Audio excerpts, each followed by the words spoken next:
Canada will turn back asylum seekers who walk over the US-Canada border, Prime Minister Justin Trudeau said on Friday, as economic damage from the coronavirus outbreak intensified and a ban on non-essential travel across the world's longest undefended border was set to come into effect. More than 500,000 applications for Canadian unemployment benefits were made so far this week, versus just under 27,000 in the same week last year, Trudeau said. The monthly number of unemployment insurance claims last year averaged 239,000.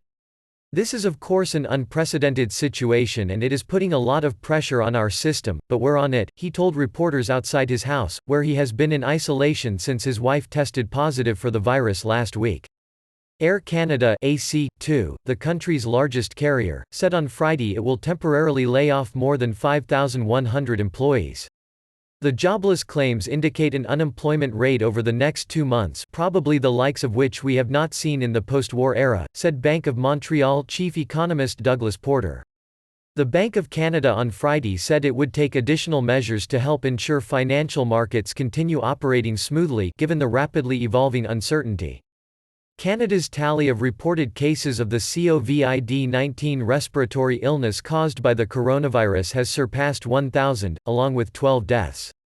It closed its borders to most foreign nationals and agreed with the United States this week to close their shared border. A notice from the U.S. Homeland Security Department (DHS) said restrictions will begin at 11:59 p.m. Eastern Daylight Saving Time Friday and last until April 20. Trudeau said the measure to return asylum seekers who walk into Canada outside official border stations was a temporary one to protect the health of Canadians during the coronavirus outbreak.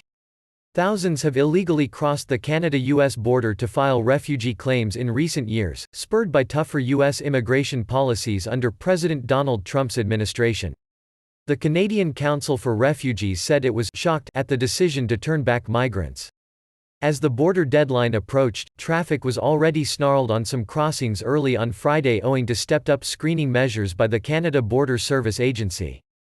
In a relief for Canada's agriculture sector, temporary foreign workers are exempt from the restrictions. Trudeau's government has pledged $27 billion ($18.6 billion) in support, which could blow out the fiscal deficit and lead to higher government borrowing by nearly 40%, according to Reuters calculations.